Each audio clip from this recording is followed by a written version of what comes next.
Мартин Андреевски, вокал и ритам гитара. Дарко Велевски, басист и основач на бендот. Тогаш снимаше гледано само на телевизија, ни дојдеше да свири.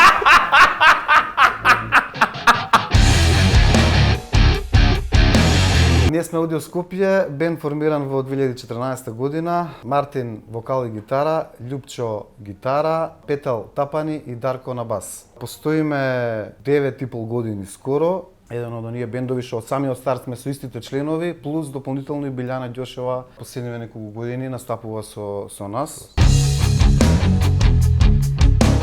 Свириме кириличен рок-н-рол, македонски XU песни преработени во наш аранжман, што е рецепт за одлична журка кој што се покажа последниве 9,5 години кој што свириме.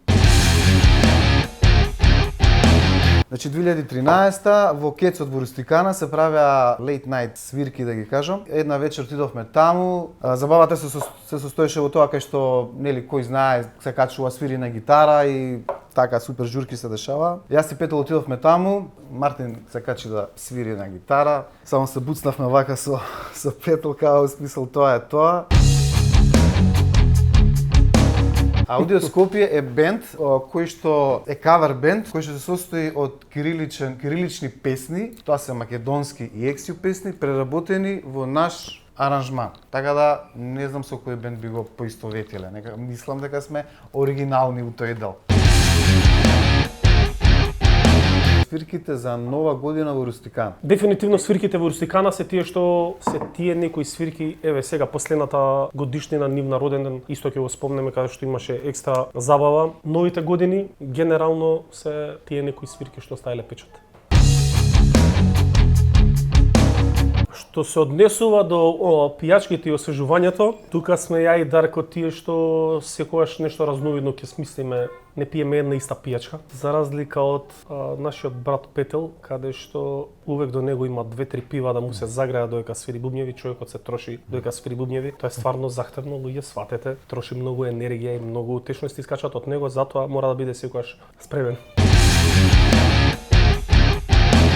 Шареноликоста во слушањето на музика и во карактерите на сите членови на Аудио Скопје, тоа е одлика значи на Аудио Скопје, што сите сме различни карактери тотално и сите слушаме различна музика, а сите свириме во истиот бенд. Ева, да речеме јас, омилено ми е гранч музика, брит-поп, поезис, да кажам.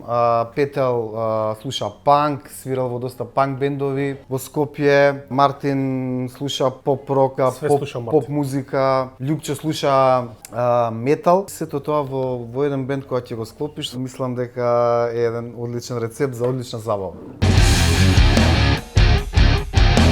За жал се уште немаме снимено ништо авторско, иако сме разговарале на таа тема и сме тоа ни е некоја идеја, сакаме да го направиме, за да остане некој белек од овие 4 прекрасни момци, да остане на македонската сцена барем една песна од нас, а тоа ќе го реализираме сигурно.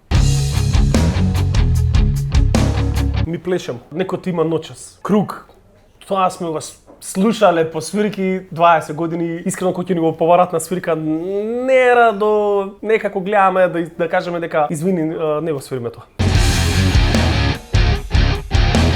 Аудио Скопје, кога го смислувавме името, сакавме Скопје да биде во нашето име како скопски бенд, како градски бенд. Од сите тие лоши предлози кои што ги имаше, Аудио Скопје беше се издвои како најлош. Се издвои како најдобро име. Кога излеговме со тоа име, добивавме шали на наша сметка дека звучиме како продавница за аудио опрема. Меѓутоа сега веќе можам да се пофалам дека Аудио Скопје стана име за препознатлив бенд во Скопје и Македонија.